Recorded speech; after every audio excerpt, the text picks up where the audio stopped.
रहीम अस्सलाम वालेकुम। सबसे पहले तो उन लोगों से रिक्वेस्ट जो हमारे चैनल पर नए हैं कि हमारे चैनल को सब्सक्राइब कीजिए। आज का हमारा टॉपिक दो कौमी नज़रिया, और सबसे पहले हम बात करेंगे कि दो कौमी नज़रिया है क्या, और फिर उसके जो फैक्टर्स थे उसके बारे में बात करेंगे। Today we are talking about the two nation theory and what is two nation theory, we will discuss about it. So first of all we are talking about the introduction क्या है जनाब, कि दो कौमी नज़रिया है क्या। सबसे पहली बात कि वहाँ पर हिंदुस्तान में नज़रिया ये मौजूद था कि हिंदुस्तान में सिर्फ एक कौम आबाद है जो कि हिंदू है, मगर ऐसा नहीं है। हिंदुस्तान में दो कौमें आबाद थी, हिंदू और मुस्लिम क्योंकि हुक्मरान भी रह चुके थे तो वो एक वाज़ेह अक्सरियत थे और इस बात को डिनाई नहीं किया जा सकता था। लेकिन जो कांग्रेस थी उसका मुसलसल एक ही नज़रिया था, और वो ये नज़रिया यही था कि हिंदुस्तान में सिर्फ एक कौम आबाद है। हिंदू मुस्लिम भाई भाई का नारा भी इस चीज़ को शो करता था कि ये सब एक ही जो है कौम है और यहाँ पर कोई डिफरेंस नहीं है। लेकिन मुसलमान जो थे वो एक अलग इकाई थे। और ये दो कौमी नज़रिया आया कहाँ से? बेसिकली दो कौमी नज़रिया आया कुरान पाक से। कुरान ने मुसलमानों को और बाकी लोगों को अलग अलग कर दिया। मुसलमान और हिंदू कभी एक नहीं हो सकते। तो ये वही कौमी नज़रिया, ये वही दो कौमी नज़रिया जो कुरान पाक से लिया गया। अब हम बात करते हैं उसमें कौन कौन से फैक्टर्स थे। सबसे पहले अगर हम बात करें तो उसमें जो मेजर फैक्टर्स में सबसे बात है रीजन डिफरेंस, मजहबी जो इख्तलाफ है उसके बारे में बात करेंगे। हिंदू और मुसलमान ये तकरीबन दोनों अलग किस्म का एक मज़हब है। इस्लाम और हिंदुइज़्म दोनों अलग हैं। हिंदुओं के जो हैं वो कई खुदाओं की पूजा करते हैं। वो जो इसके अंदर आपके उनके देवी देवता हैं जिनकी वो पूजा करते हैं, उनको जिस चीज़ से फ़ायदा मिलता है उसको पूजा करते हैं, यहाँ तक कि वो पीपल की पूजा भी करते हैं। लेकिन मुसलमान जो है वो सिर्फ एक वाहदहुल शरीक की पूजा करते हैं। वो अल्लाह वाहदहुल शरीक की पूजा की इबादत करते हैं। वो उसके अलावा किसी को जो है अपना रब नहीं मानते, किसी आगे सर नहीं झुकाते। तो ये एक रीजनल डिफरेंस था जो वहाँ पर उनके दरमियान आ रहा था और ये बात वाज़ेह थी। इसी वजह से मुसलमानों ने इस चीज़ का मुतालबा किया कि उनको एक सेपरेट लैंड चाहिए जहाँ पर अपनी मर्जी ज़िंदगी गुजार सकें। आगे हम चलते हैं। आगे जो है हमारे पास कल्चरल डिफरेंस, देखिए कल्चरल डिफरेंस भी था।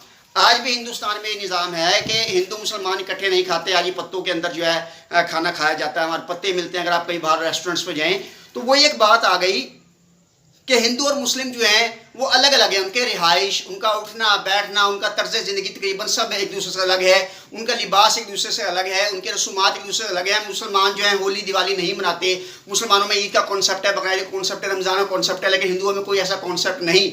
हिंदुओं में राखी का त्यौहार, बाकी त्यौहार। तो इनका जो कल्चरल डिफरेंस था वो भी बहुत ज़्यादा था और इस वजह से ये कभी एक दूसरे करीब नहीं आ सकते थे।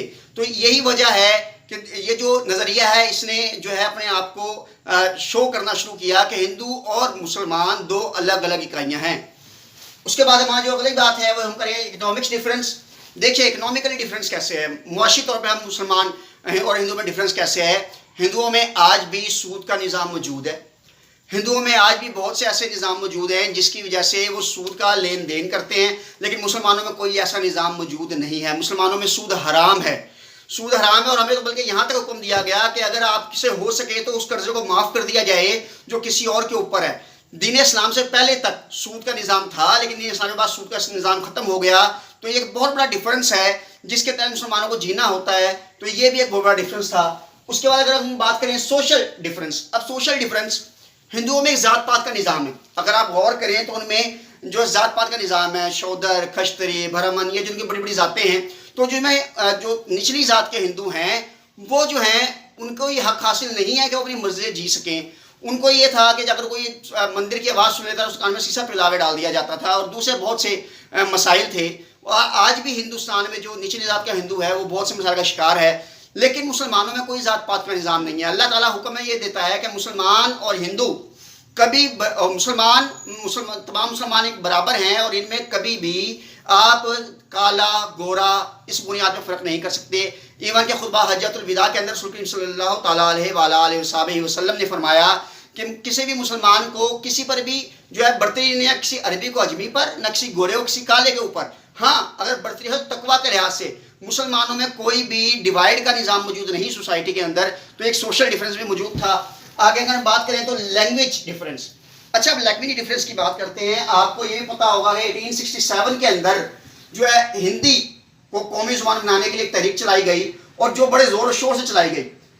असल में मुसलमान हुक्मरान थे और मुसलमानों के दौर में फ़ारसी जो थी वो एक कौमी ज़ुबान थी, लेकिन जब उनसे हुक्मरानी छीन ली गई 1857 के बाद, तो उसके बाद मुसलमानों को पस्त की तरफ धकेला जा रहा था।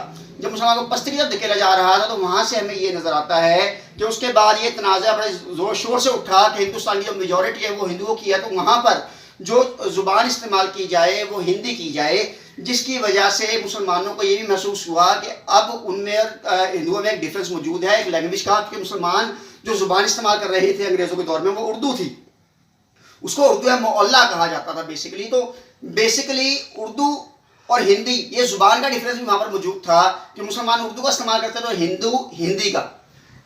और ये भी बात ध्यान में रखिएगा, इसी तहरीक की वजह से 1905 में जो बंगाल था उसको डिवाइड कर दिया गया इंतजामिया मूड के लिहाज से, क्योंकि हिंदू पावर के अंदर आ चुके थे और वो मुसलमानों को डिप्रेस कर रहे थे और बहुत बड़ी मेजॉरिटी थी हिंदू मुसलमान बंगाल की, लेकिन वहाँ पर मुसलमान को उनके हकूक़ नहीं मिल रहे थे, जिसकी वजह से क्या हुआ कि अंग्रेज़ ने इंतज़ामी लिहाज से बंगाल के दो हिस्से किए।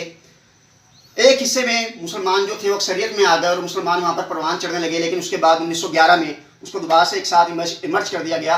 तो ये बहुत से मसाइल है, कल हम आइडियालॉजी के बारे में बात करेंगे इंशाअल्लाह ताला। हमारा जो नेक्स्ट लेक्चर है वो पाकिस्तान आइडियालॉजी के बारे में बात करेंगे, मुकम्मल उसके ऊपर जो है डिस्कस किया जाएगा कि कहाँ से और किस तरीके से चले।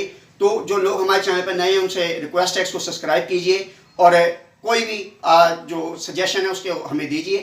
और ये जो एजुकेशन का जो लेक्चर था ये आपको फ़ायदा देगा इंशाअल्लाह ताला। पाकिस्तान अफेयर्स का लेक्चर है, इंशाअल्लाह आपको फ़ायदा देगा और इंशाअल्लाह आपके एग्जाम्स में काम आएगा। Thank you very much.